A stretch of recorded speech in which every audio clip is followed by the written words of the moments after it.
From claims of healings and visions to the world's most inexplicable events, whether you're a believer or a skeptic, the truth is always worth the hunt. EWTN Radio presents The Miracle Hunter with Michael O'Neill.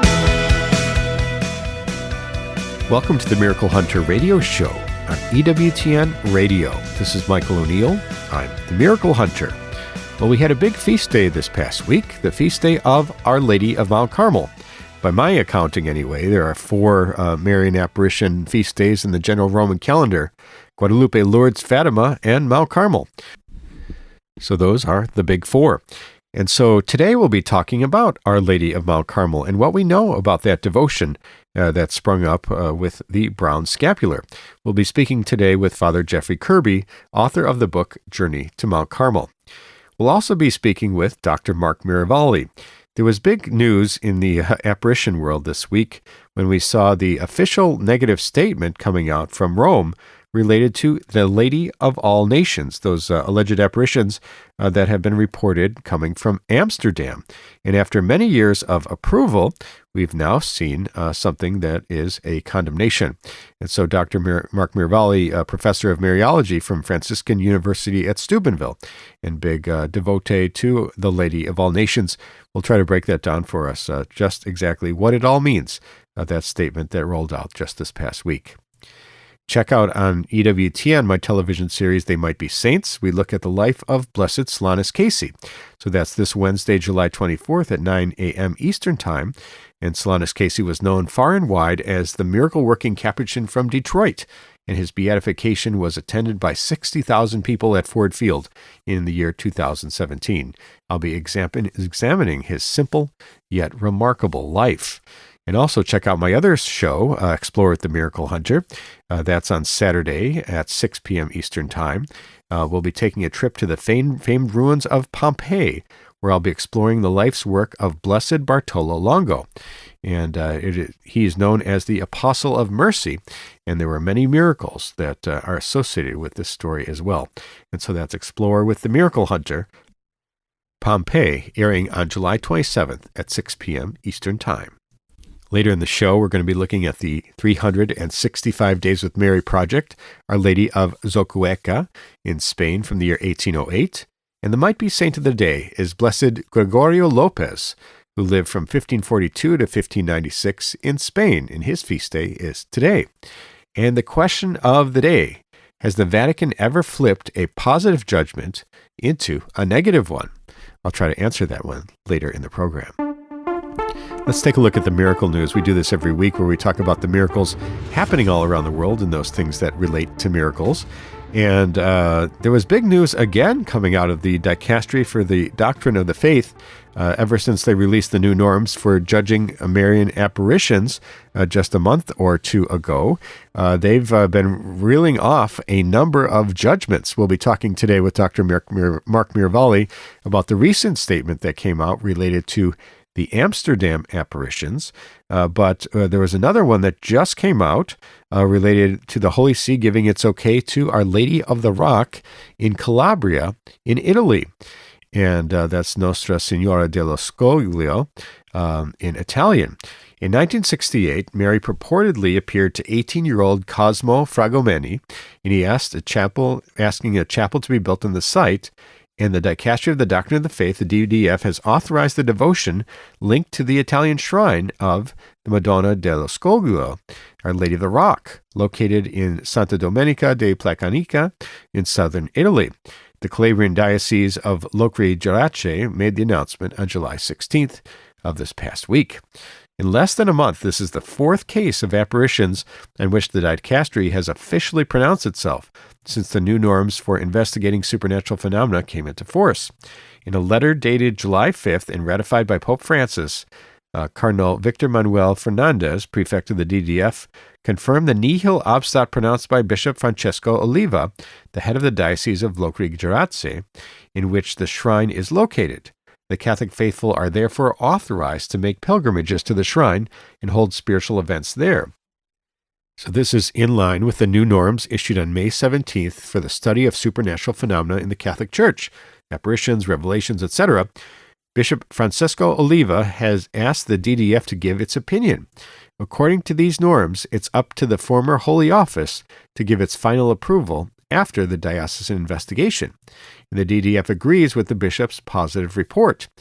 And of course, when they do give their approval, no longer do they make statements about the supernatural character of the events, but now they are making a statement to make sure that there was nothing contrary to faith and morals. And they say no critical or risky elements have emerged. Instead, there are signs of grace and spiritual conversion.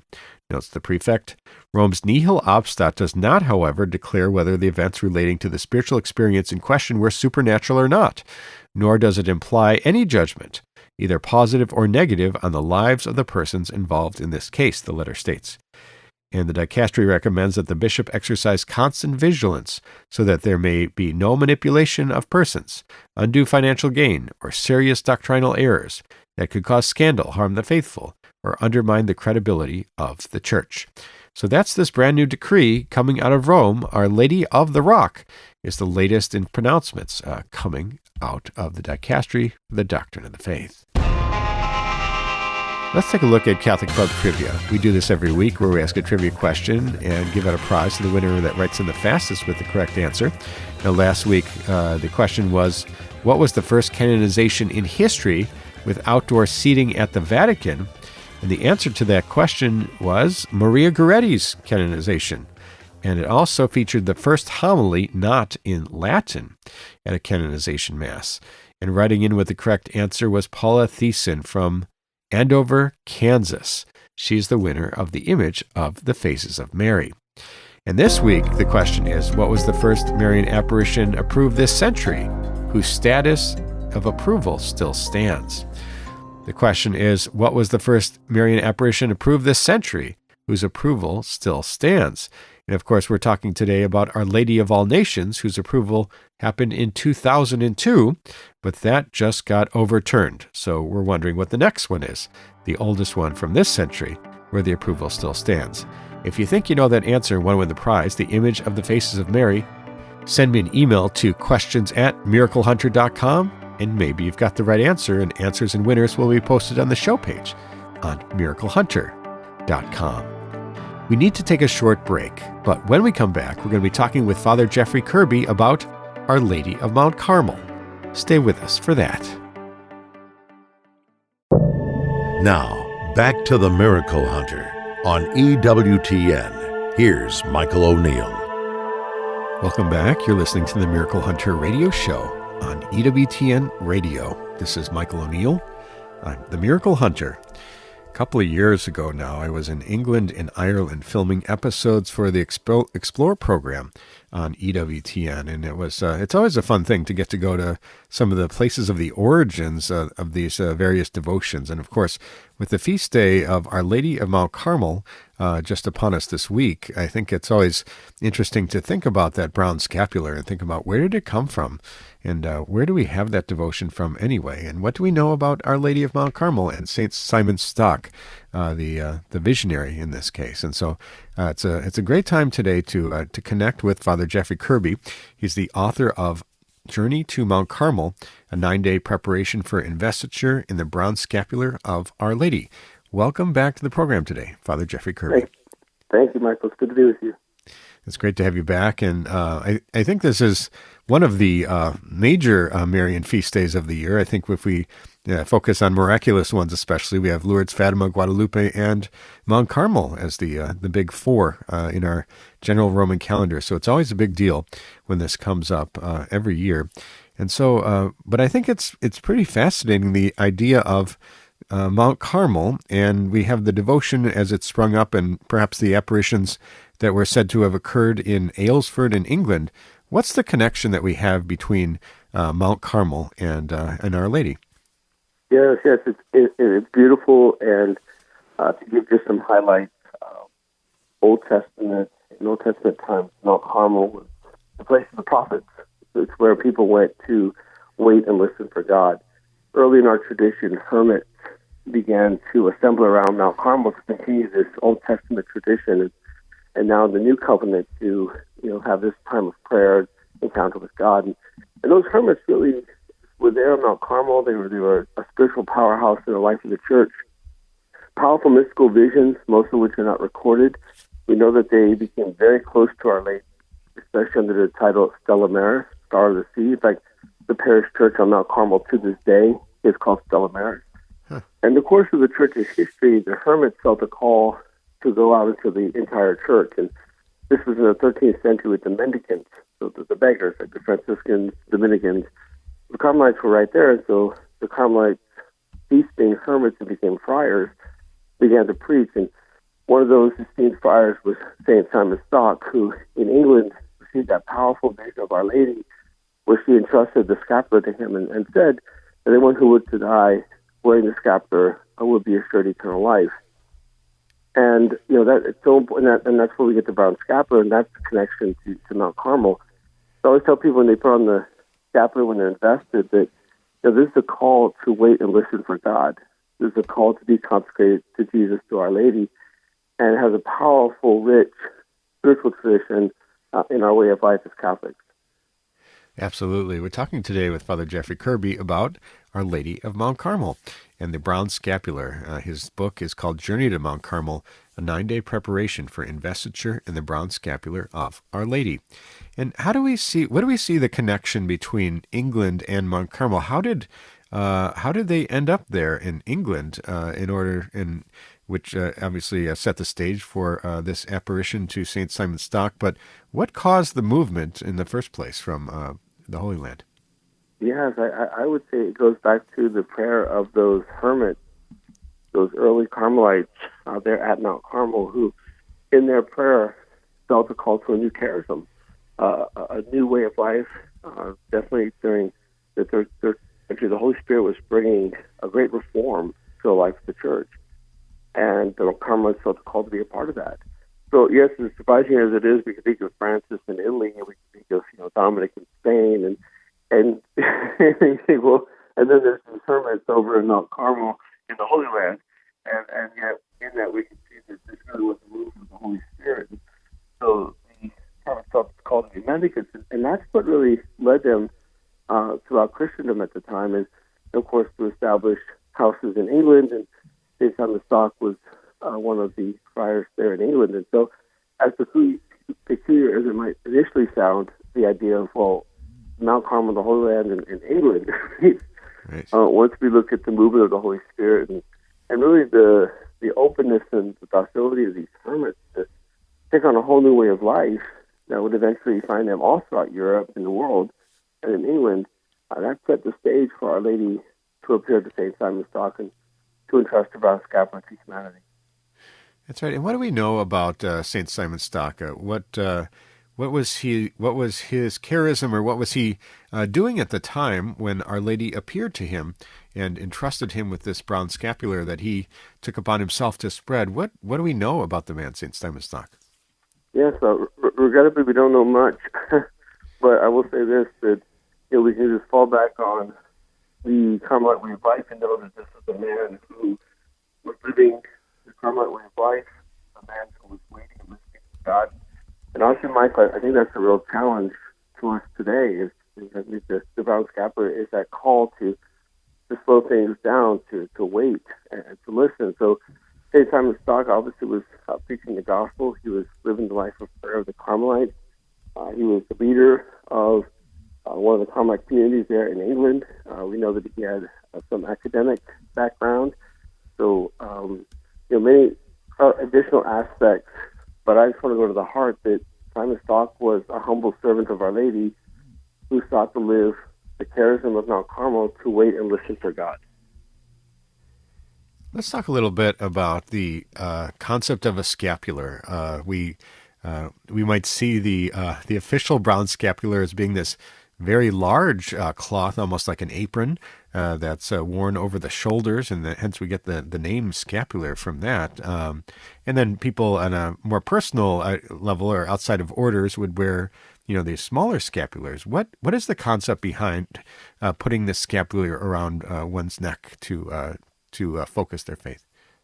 Yes, and to your point, initially a scapular was exactly an apron. It was worn by religious to protect their habit during work. So you can imagine the scapular was actually for work, which I think is pretty significant because Our Lady would give us a scapular, a garment to work, right? So to go and to do the Lord's work.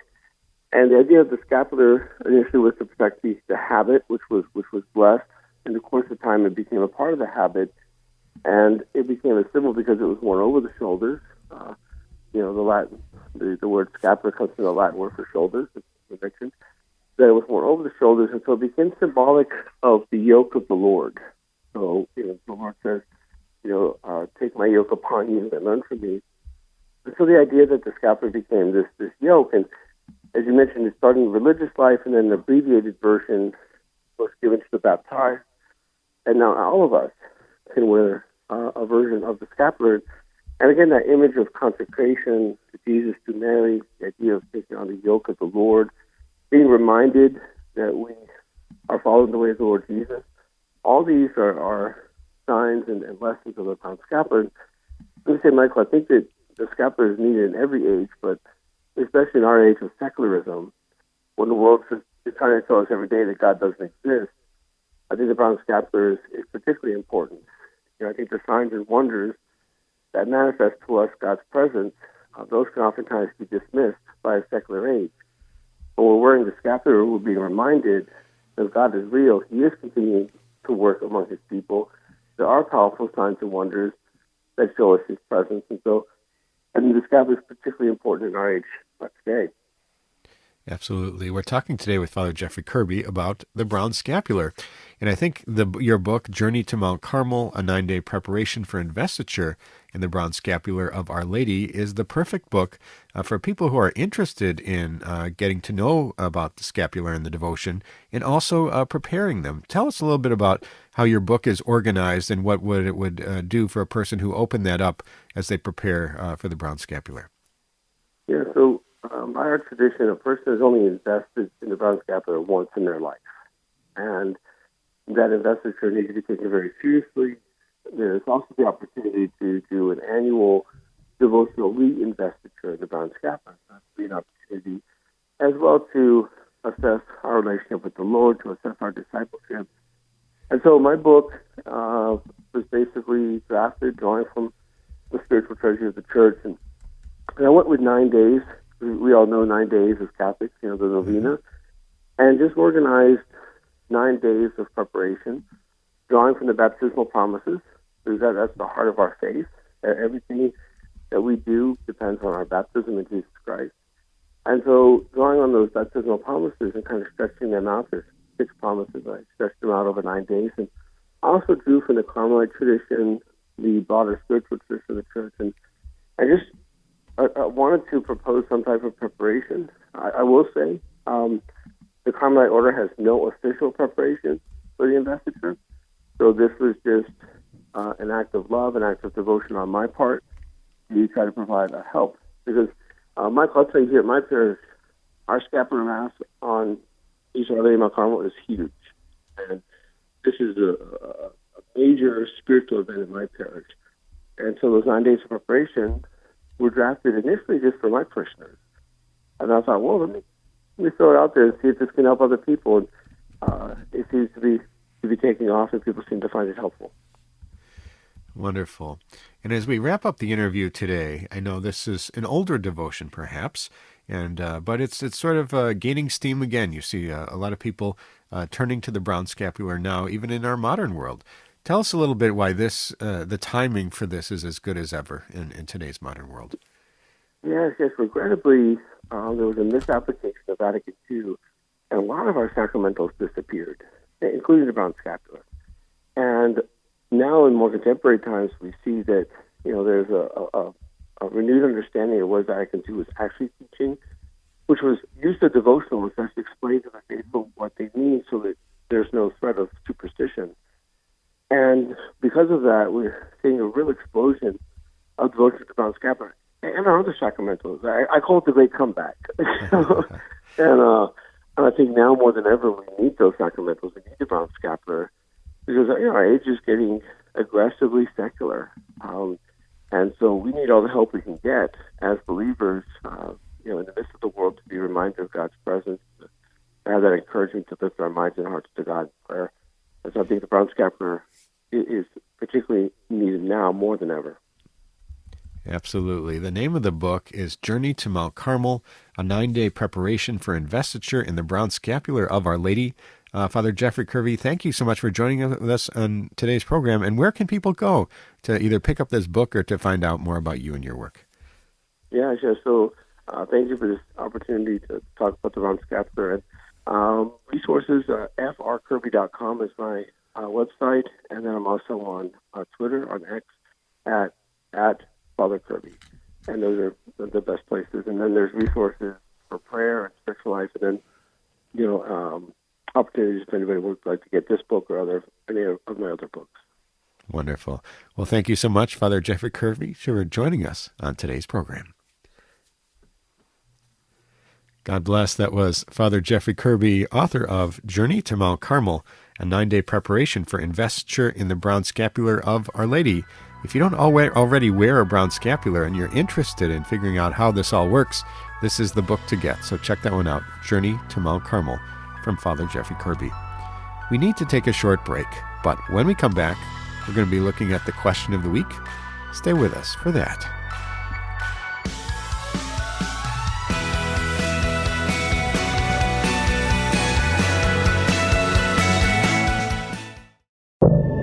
Now, back to the Miracle Hunter on EWTN. Here's Michael O'Neill.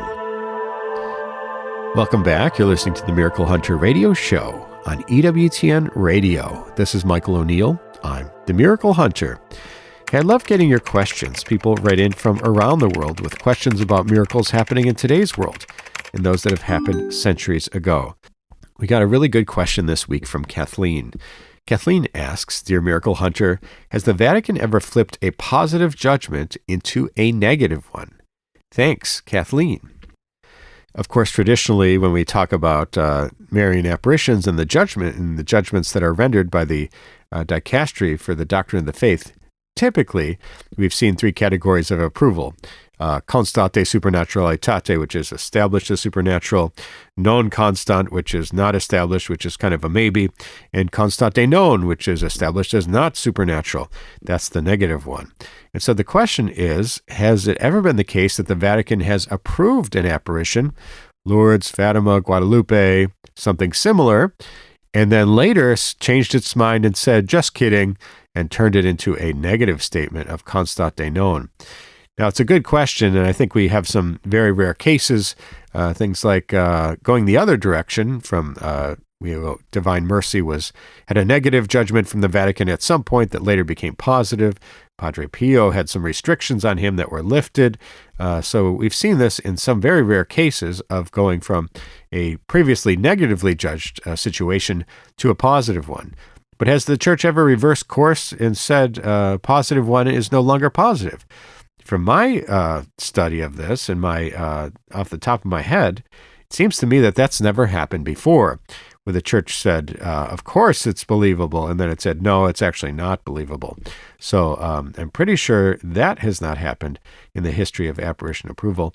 If anybody's got an example of that, please feel free to email me to questions@miraclehunter.com. But from what I can tell from my study of this, there's never been a case that's gone from Vatican approved positive to Vatican denied negative. So I think that's a great question that we have today from Kathleen. And if you have a question for the Miracle Hunter, you can send me an email to questions@miraclehunter.com, and maybe I'll be answering your question on the air next week. Let's take a look at the 365 Days with Mary project. We do this every week where we look at the Marian devotion of the day as it lines up exactly to the day's date. We're looking at feast days or the commemoration of miracles or other big events or the building of a basilica. Each and every day of the calendar year has a different Marian date or title associated with it. So for today, we've got Our Lady of Zocoeca from Spain in the year 1808. The story goes that near the Rumblar River in Zocoeca, Mo's Arabic Christians built a simple chapel. When the area was reconquered 5 years later in 1155 by Alfonso VII, people went to the shrine in gratitude to the Virgin. In pleading with the Virgin to save them during the cholera epidemic of 1681, the people vowed to hold an annual fiesta in honor of her preceding that day of fasting. On every August 5th, the promise has been fulfilled. During the Battle of Bailen in 1808, the people again successfully turned to the Virgin of Zocoeca in a victory over Napoleon. They commemorate the battle every year with a week of civil, patriotic, and religious celebrations from July 17th to the 22nd. And the greatest display is on the 20th, when the patroness, the Virgin of Zocoeca, is processed through the streets of the city. And that is today's devotion, Our Lady of Zocoeca from Spain in the year 1808.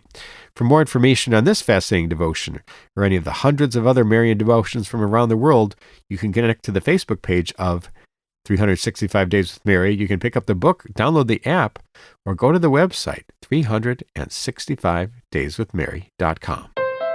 Let's take a look at They Might Be Saints. We do this every week where we talk about the people on the path to sainthood. Those are servants of God, venerables, blesseds, those people who don't have all their miracles just yet to be declared saints by Rome. And so if we look at the sainthood news for this week, there is the news that a cardinal calls for beatification canonization of a World War II heroine and nurse from Malaysia. And Malaysia's Cardinal Sebastian Francis, the Bishop of Penang, has called for the beatification and canonization of Sybil Kathigasu, a heroine and lay martyr who protected information and housed and nourished local members of the anti-Japanese resistance. And during the Japanese occupation of Malaysia in World War II, Kathigasu, a wife, mother of three, nurse, and devout Catholic, was imprisoned, beaten nearly to death, and left crippled for healing a rebel guerrilla fighter of his bullet wounds. At the start of the occupation, Kathigasu hung an image of the Sacred Heart on her wall. It concealed a peephole. And the worst nights after her arrest, imprisoned and isolated, she clung to her rosary. Once released, she went immediately to the church. Unable to walk because she was paralyzed due to the severe beating, she crawled down the aisle of St. Joseph's Church in Batu Gajah, Perak, offering thanksgiving to God. The Bishop of Penang has appointed Father Eugene Benedict from the Archdiocese of Kuala Lumpur to investigate Kathigasu's life to determine whether to move forward with her beatification cause. And that is the sainthood news. We will look out for Sybil Kathigasu to see if she moves ahead on the path to sainthood. Let's take a look at the Might Be Saint of the Day. Each week we do this where we find the person who's on that path to sainthood, venerables and blesseds and servants of God, whose death anniversary or feast day lines up exactly to the day's date. For today, we've got Blessed Gregorio Lopez, who lived from 1542 to 1596 in Spain, and his feast day is today, July 20th. He was born on July 4th in 1542 at Madrid in Spain, and he was a court page to King Philip II. Gregorio was well educated, especially in the sciences of his day. He lived 6 years as a hermit in the Navarre region of Spain before moving to Mexico in 1562, where he lived as a hermit among the natives near Zacatecas in the area of modern Mexico City.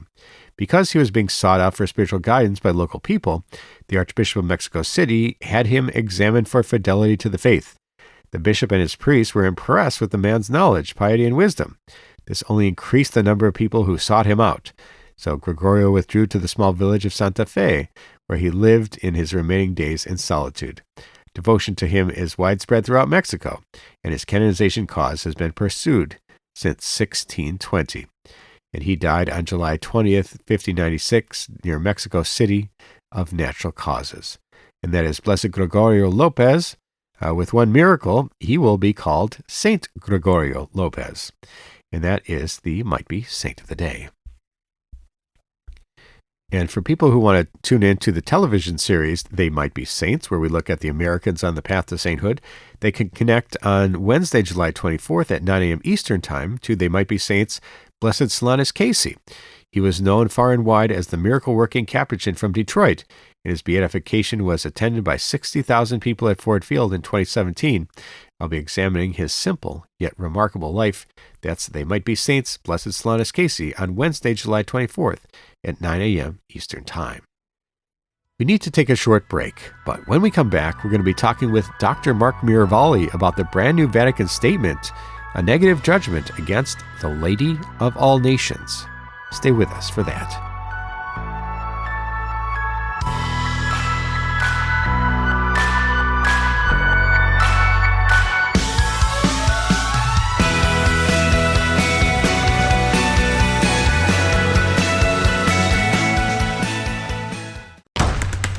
Now, back to the Miracle Hunter on EWTN. Here's Michael O'Neill.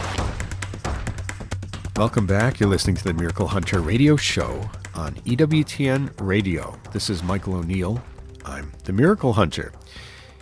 People who have been tuned into the Vatican's dicastery for the doctrine of the faith know that in recent weeks we've seen a spate of recent statements coming out, approvals and condemnations and otherwise. There are 6 categories now, I suppose, that they could release, but they're trying them all out now.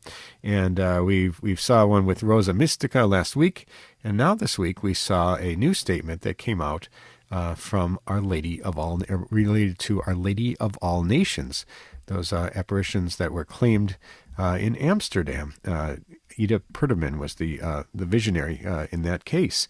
And a new press release came out from the Dicastery for the Doctrine of the Faith just this past week, and I'm going to read it. It said, "In recent years, the Dicastery has not normally made public its decisions regarding alleged supernatural phenomena, but in light of the persistent doubts raised regarding the alleged apparitions and revelations of the years 1945 to 1949 in Amsterdam, and linked to the devotion to the Lady of All Peoples, the Dicastery for the Doctrine of the Faith announces the outcome of the ordinary session of then Sacred Congregation for the Doctrine of the Faith held on March 27, 1974, regarding the aforementioned phenomena with these judgments. 1. As for the doctrinal judgment, omnes constat de non supernaturalitate, it is established as not supernatural. 2. As for further investigating the phenomena, omnes negative.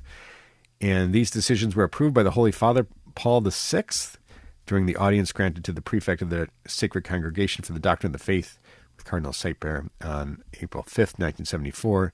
This much is communicated so that the holy people of God and their pastors can draw the appropriate conclusions. From Victor Manuel Cardinal Fernandez, prefect." So that's the statement that came out related to Our Lady, or the Lady of All Nations. And that now puts it in the category of constat de non supernaturalitate, which seems to be a different category than it was in previously. So we're so grateful today to be joined by the absolute expert on the Lady of All Nations, a big promoter of that devotion, and that is Dr. Mark Miravalle, joining us on today's program. Thank you so much, Dr. Mark, for being with us on today's show. Yeah, my pleasure, Michael. Nice to be with you. So this was big news, and I know especially for you, you've been you've been following this devotion for some years, as long as I've known you, which is some years now. I know you've been very interested in this devotion and promoted it and gotten the word out about it. And now we have some negative news coming out of Rome in the sense that there's now this judgment of established as not supernatural. Let's talk a little bit about what this news was that came out this past week. Surely, Michael. Well, I mean, first of all, I think it's very important to establish on what level of authority it is put. So it is a discipline, and it is a clearly stated Vatican discipline. And I think to all Vatican disciplines, our response is one of obedience. So obedience means you follow the particular prescriptions of the discipline. So in this case, you don't spread the messages as if they're authentic. You don't identify the Lady of All Nations as anything but constat de non supernaturalitate by the Vatican at this time. But I would very quickly add that there's 3 rather glaring cases of papally approved disciplines that were condemned that have been completely reversed. The first is Padre Pio, who was prohibited from saying public Mass for 10 years with the approval of Pius XI. The second was a Divine Mercy, had 20 years of prohibition with the approval of St. John the 23rd. And the most recent, Michael, is what you mentioned, with Rosa Mystica. Rosa Mystica apparitions had 5 separate condemnations, including an interdict on the visionary herself, and which was just recently completely overturned, and now it is as approved as any message can be approved. So obedience is very important, but it never dictates a person's ability to personally believe. And that's why, thank God, John Paul II still believed in Divine Mercy during 20 years of prohibition. Of course, that's when he was bishop and archbishop and then cardinal. So it's just very important to remember that while these things happen and obedience is what is required, it's not the end of the story by any means. And the Church gives us very clear examples of papally approved disciplines that have been completely overturned.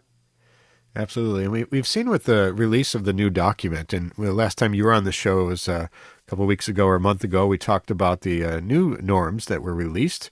And the Vatican is actually putting these to use now. I think very quickly we see 4 statements coming out in short order, and I'm quite sure there'll be more to come. So I think this is an interesting time for apparition watchers and interested in these things and how the Church judges them.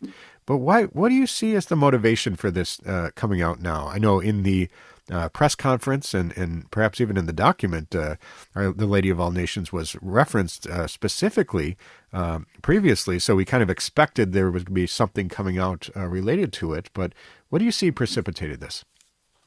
Well, I think, Michael, and again, we have to be careful of speculation, but I think it's very interesting that when they have now declared Lady of All Nations, Constat de Non. And by the way, you yourself had the previous bishop, or the present bishop, on, and he had never seen any statement by Paul VI, and Cardinal Ratzinger had never discussed any statement with the previous bishops about Paul VI having it as Constat de Non. It's been on the Vatican website. Quite frankly, it's still on the Vatican website in French, German, and Spanish.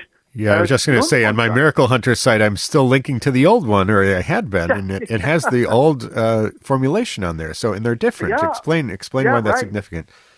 Right. Well, that's an interesting question of how you can have it as non constat for 40 years, and then all of a sudden say that it's now constat de non. But nonetheless, we still have to obey this. But there is a rather glaring inconsistency.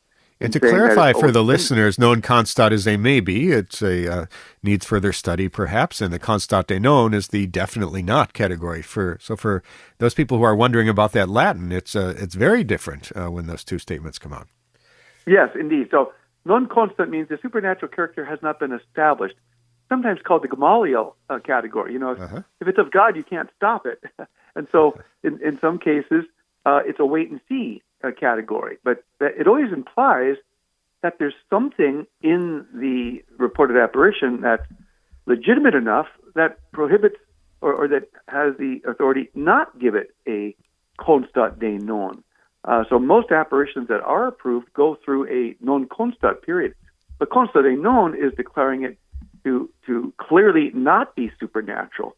That's a very significant difference, and that's why for years, of course, these apparitions were also approved for 18 years as a constat de supernaturalitate by Bishop Punt from 2002 to 2020, and he did so in full authority. The norms at that time did not require him to get confirmation from the Vatican to do that. That's simply let's talk about that a little bit. I think in the new norms, they're trying to clean that up a little bit. The communication between the local bishop and Rome perhaps is going to be strengthened or more clear now, but it seems like in the past, the local bishop didn't necessarily work with the CDF, the congregation at that time. And if they did, they weren't really allowed to say that they were doing it. So it was a little bit handcuffing and complicated. Talk about what you know in 2002 when Bishop Punt released his approval, establishing it as supernatural. What correspondence, if any, do you think he had with Rome at that point? Well, we have to remember too, and that the apparitions were given a worthy of belief, according to conscience designation in 1996. That was after Bishop Punt, who was the auxiliary at that time, spoke to Cardinal Ratzinger, and Cardinal Ratzinger said, "Go ahead and exercise your episcopal authority." And so, it went from this non constat, which was again not clear, not for, not against. Then it moves to a approval of devotion according to conscience, and then in 2002, because so many people throughout the world were asking the very legitimate question, is this supernatural or not? Well, then the bishop felt the pastoral responsibility to answer them, had a commission, and after study and commission and at that time, 30-plus years of examination, he made it a conclusion of constate non. But it's important to note that the Vatican norms did not specify that the bishop had to do so with the obedience or with the consultation, with the approval of the CDF. So the bishop did so because he thought they were truly supernatural. Now, of course, Michael, with the new norms, no bishop can make a declaration that any apparition is supernatural after, I don't know, is it 4 or 5 centuries where it's always been the bishops, certainly since Guadalupe, the bishop has had the authority to make a statement of the supernatural character. And now in a radical historical change, no bishop can make a decision, not even the now DDF, the Dicastery for the Doctrine of Faith. They can't make a decision, but only the Holy Father in rare cases. And the reason this is odd is because across the street, at the Dicastery for the canonization of saints, what do you need for canonization? You need a miracle. Well, that's the big thing that somebody needs to start talking about at this point. I've been thinking about that myself, that miracles are important in one half of the Vatican, but not in the other. So that's an interesting development. We've been talking today with Dr. Mark Miravalle about the Lady of All Nations and the new statement that came out, the Constate Non Supernaturalitate press release from the Dicastery for the Doctrine of the Faith. Dr. Miravalle, going forward, I think this is such an interesting time, especially with all these judgments that are rolling out of the Vatican. I think we're getting a sense of what all this is going to mean and whatnot going forward. But related to the Lady of All Nations, I know there are people who have this devotion, will continue with this devotion on some level, on a personal level perhaps, but they need to be obedient to this very formal statement from the Church. What is your advice to those people who have an interest or a devotion to Our Lady, the Lady of All Nations? Yeah, it's a very good question, Michael. And again, first and foremost, we always go with obedience, with a Vatican discipline. That's the response of the saints. It's the response of obedient Catholics. But that also means that specifically the determinations of what the Church authority says can or cannot be done. So, for example, the prayer can continue to be prayed of the Lady of All Nations. Using the image of the Lady of All Nations can continue.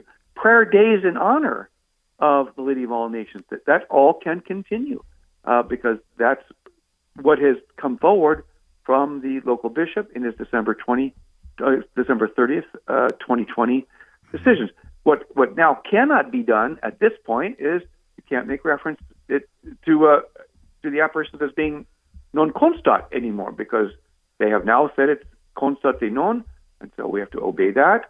We don't spread the messages as if they're authentic, but the personal domain is always unique to the individual. That is to say, thank God for all the people that believed in divine mercy for 20 years when it was prohibited. Thank God for Padre Pio that he did not stop being true to his mystical phenomena because Pius XI and his local bishop condemned it. So that's the legitimate freedom of the faithful to continue personally with the prayer and hope that it will be clarified. Some local commentators say, "Well, that's it. Case closed." Well, that would be an ignorance of history, because thank God the case wasn't closed on Padre Pio or Divine Mercy or now Rosa Mystica, 5 times condemned and now completely as approved as you can get. It's hard to find the word anymore, Michael, of what we can call it, but it is certainly sanctioned, and it's a nihil obstat. There's nothing in faith and morals that's prohibited, or that's doctrinally erroneous, and so people can go to it. So, yeah, interesting times in the category of apparitions. Absolutely. Well, we're so grateful to you, Dr. Mark Miravalle, for giving us some clarity about this new statement that came out of Rome. I think a lot of people have been curious what it all means and a little surprised. And some people with the devotion are they haven't known have been knowing how to go forward with this. So we appreciate your insights on this as always. So thanks so much for joining us on today's program. My pleasure. God bless, Michael. God bless. That was Dr. Mark Miravalle, professor of Mariology at Franciscan University at Steubenville, talking to us about this new statement coming out of Rome related to the Lady of All Nations. I'm sure there'll be more conversations about this going forward. And that's all the time we have for today's show. If you missed any of this episode or want to catch up on past episodes, you can go to EWTN.com/radio, check out the audio archives, or download the free EWTN app. I'd like to thank our guest today, Father Jeffrey Kirby, talking to us about Our Lady of Mount Carmel, and Dr. Mark Miravalle for breaking down the new statement related to the Lady of All Nations. Check out my series, Explore with the Miracle Hunter, on Saturday, July 27th at 6 p.m. Eastern Time. I'll be taking a trip to the famed ruins of Pompeii. I'll be exploring the life's work of Blessed Bartolo Longo, known as the Apostle of Mercy. So that's Explore with the Miracle Hunter on July 27th. At 6 p.m. Eastern Time. And I'd like to thank you for joining me today on Miracle Hunter, where from claims of healings and visions to the world's most inexplicable events, whether you're a believer or a skeptic, the truth is always worth the hunt. Talk to you next week.